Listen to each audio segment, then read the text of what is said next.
1 na 1. Овозможено од Вива. Природно си е природно.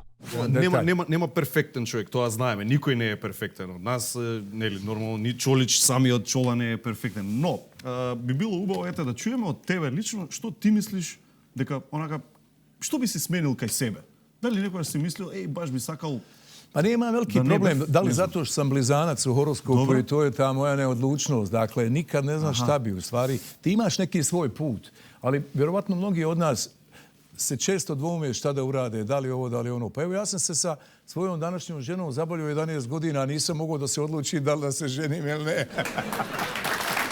Dakle, sve je u životu, ali moguće da je to i astrološka priča, astrologija, da li vjerujem u to ili ne. Dakle, kao blizanci su dosta dvolični, dosta neodlučni, moguće da je to ima veze. Čitaš horoskop? Pa ponekada, ali dosta onako gledam to duhovnije malo, nego samo u novinama šta te slijedi ove nedelje. Da. Ali dobro.